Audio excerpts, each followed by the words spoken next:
So if you're out there looking for a small yet super powerful tablet, there aren't many around when it comes to Android tablets, but this here from Lenovo, it's the Legion Y700 Gen 5 now, is very powerful. 8.8-inch 3K screen, but it's powered by the Snapdragon 8 Elite Gen 5. My version's got 12 gigabytes of RAM, 256 gigabytes of storage. The screen is still IPS, but it is, without a doubt, the best when it comes to a smaller, powerful, but gaming-capable Android tablet. So the box obviously is quite small because it's only 8.8 inches. Now, I did get this version here from GizTop. It is going to cost you around about $650 US at the time of this video. I've got the 12 gigabytes of RAM with 256 gigabytes of storage. Now, you may think for a tablet that is expensive. It is a little, but remember, this has the top-end chipset. So Snapdragon 8 Elite Gen 5, and that is what you get in the top-end phones. Great to have in a small compact tablet. So we have our Type-C to Type-C cable. There's some paperwork. It is in Chinese. That's because this is it's a Chinese tablet. It's not the global version here, but you do get it in various different languages, and they will de-bloat it for us, GizTop, it seems. Here is our charger, which is nice and small and compact, and the two-prong US style, 68 watts for that. So having a look at the build, it's nice and small, very compact, and I would love for this to have a 4G or 5G modem in it, because I would be one of those people out there. As ridiculous as it sounds, I can still get my hand around it. I'd use this as a phone. If it had an earpiece and a microphone, well, it's got the microphones built in, I would use it as a phone. So we've got the screen up to 165 Hertz. This is unfortunately an IPS panel, so we're still going with LCD or IPS.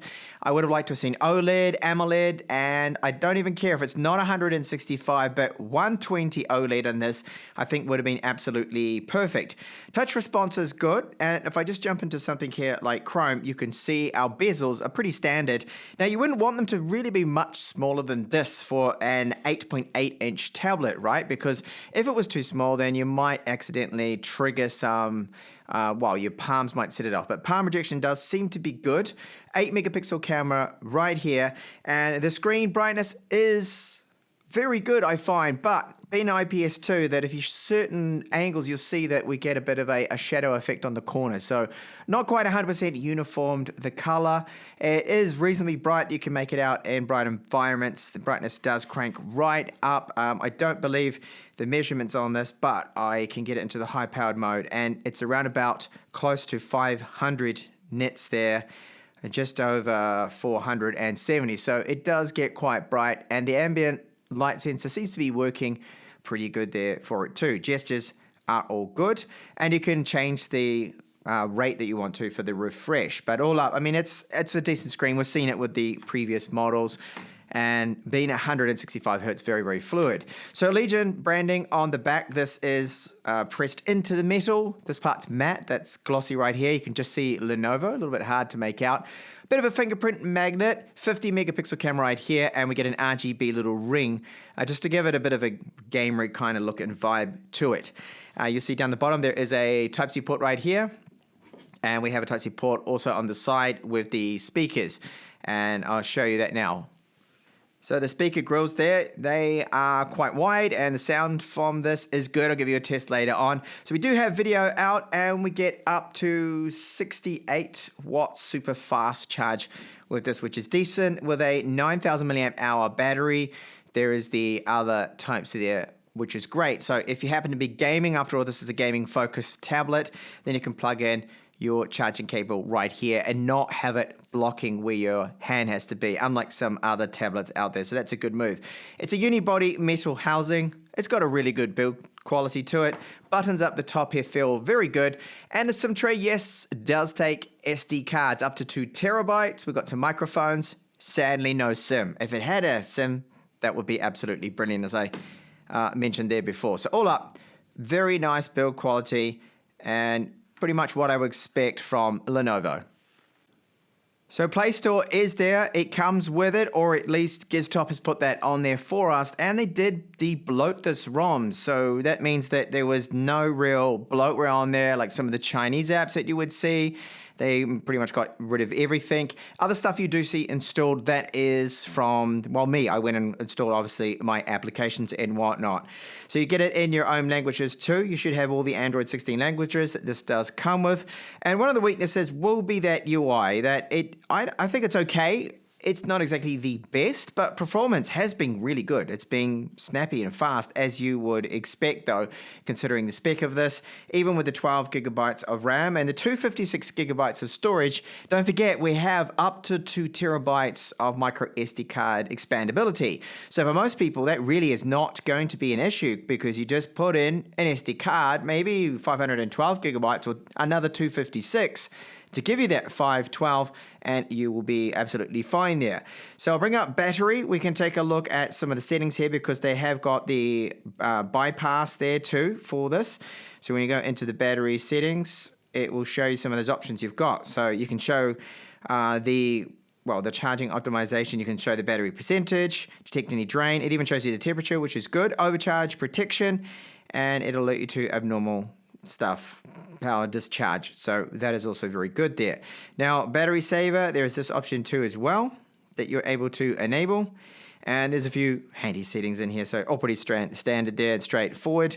You have a maintenance mode, and there are some other settings here. I'm just trying to find where is the bypass normal power consumption. So bypass charging protection, maximum charging limit, and that's that maintenance mode. So good stuff to see, and I'm trying to see where the bypass is, because it looks like it doesn't seem to have it under the battery settings. So at this point, I didn't see anything about bypassing it. I thought it did support it, but it seems like it isn't there. So that UI, as I said, I mean, it's not the greatest, but overall, it's reasonably good. For me, I haven't found it to be too much of an issue. It's all about the performance, which it seems to have. There was an update for Zux OS, and that was just a minor one. It did not end up changing anything. It didn't install any extra apps as far as I could see. And this is what it was like when I did get it from Desktop. So I do like the fact that they go in there and just bulk remove all of that bloatware and just leave the real essentials there. And if there's anything you do need, like the gallery, it just popped up and installed itself for me, which was handy when I used the camera. And then I went over to look at those images. It said, you don't have gallery. Do you want to install it? And I just agreed. It installed that.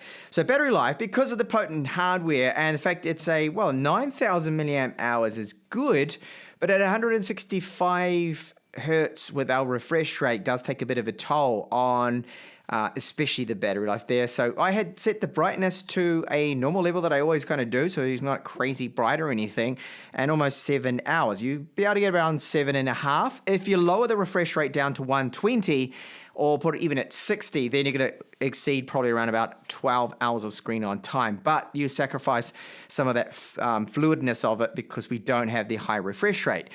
The charging time, as you can see here, using the charger, that it went along and got to 39 minutes. From 58% from 39 minutes, and then at 100% at 80 minutes charge time, which is all right. That isn't the fastest, but it is 9,000 milliamp hours, so that's respectable speed. And what is really respectable is for a tablet, crazy good performance, as expected out of that Snapdragon 8 Elite Gen 5, really quick there. And I'm not bothered about the 12 gigabytes of RAM either that we get, because I think that's sufficient enough. Even for gaming, it's only if you're going to be doing some crazy heavy multitasking. So read speeds, write speeds, very good. Not the fastest I have seen, but all acceptable. And factoring in, it's 256 gigabytes with our storage, so it's not 512. It will always be a little bit slower. And getting on to some more benchmarks. So the stress test here shows us very little throttling. You're only losing around about 20, close to 20% performance. And that is amazing to see. So very good results here. It gets really hot. So the whole outer frame in the back will get quite warm, especially when you're gaming for long extended gaming sessions of an hour and above. You're certainly going to notice this tablet heating up, but it delivers absolute rock solid performance, which is great to see there. It just keeps pumping out those frames, and we are basically not getting any lags whatsoever. It's one of the fastest, if not the fastest, 8.8-inch tablet out there. The real tiny size of it means that it's a great tablet for looking at ebooks, but I feel that 8.8 inches, if you're going to be looking at ebooks in portrait, like right now, this is in fact, sorry, a PDF file, text is very, very small. Now, of course, you can double tap and you can zoom in there, but that's kind of annoying when you're reading stuff. You need to keep moving about, so you probably want to hold it in landscape, and even then, it's a lot smaller, so you can double tap and then it's all right. So for scrolling up and down, and it's a compact size, so that does make it a little bit more comfortable. Ebooks look good on this too, and I would be reading the ebooks, of course. Well, for those, I would have them in the portrait mode too, because it's a lot more comfortable. So great for general kind of like use like that, but it really is all about the gaming performance, which I'll get onto now. Wuthering Waves on the absolute maximum setting. So this is the top resolution, frame rate set to 60, and all the visuals at the max. It does tell me that everything's in the red, but performance-wise, this is absolutely fantastic. So the 3D Mark test does not lie, that it throttles very little. You're not going to notice really any stutters, and you are simply going to have the best gaming performance you can find, average frame rate and everything, on an 8.8-inch tablet. If that is exactly what you're after, you're really into your mobile gaming, your Android games, then this is it. There's the tablet to get. It's small, compact, portable. Very, very good gaming performance. Now, we do have this on the side, which you can probably see here. So if I swipe, that's going to bring it up. You can put it into the high performance mode. It'll, again, push those thermals, and it will make it get a little warm, the tablet, but it is going to give you that absolute best performance there. So there's a few other little settings in there. I won't go into everything. It's quite self-explanatory. The chipset we have, the hardware right here. This is an incredible device here when it comes to the gaming performance. And you can just see everything constant 60 frames per second, dropping down like 1 frame per second. And you really are going to see no stutters with this. Haptics with our Y700 is very good, Gen 5. Now, it's strong little pulses. I really like them. They're very short but crisp, and they give just a great feel to them. It doesn't feel like, oh, you know, that's not powerful enough. So haptics engine, really good what Lenovo's done here. Great job. And the speakers as well. So I'm going to go into one of my videos, this one here, which has a non-copyright track in it that I used. And I'll play that with the volume at 80%, just to give you an idea, but it's very good. And by the way, it will play the YouTube videos. They will be in 1080p maximum.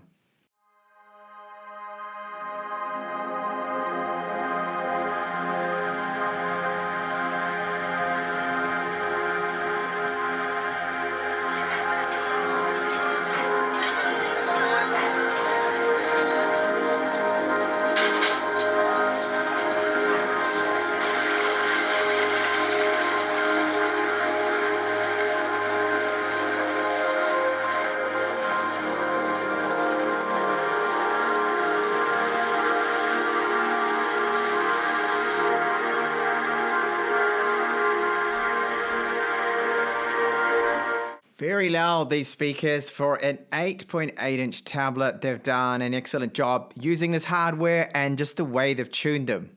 So let's take a look at the cameras here. With the front-facing 8-megapixel camera with the Legion Y700 Gen 5 here. It's 8 megapixels, and we get 1080p video. The rear 50-megapixel camera, this can shoot up to 4K video, and it seems to be a little bit shaky. Now, I'm sure that your mobile phone will probably be able to produce better video quality than this, but it's not bad for a 8.8-inch tablet. Overall, excellent tablet for that gaming performance. Very little throttling. Even though it's an IPS, it is still a bright screen. It's sharp, 165 Hz refresh rate means it is very fluid. The downsides to the tablet, well, the battery life when gaming is around about 3 hours, just full out gaming. It's not amazing, so you probably want to have a charger connected some of the time for that. And the cameras, they're not fantastic. And I really do wish they'd had changed the screen, swapped it for an OLED.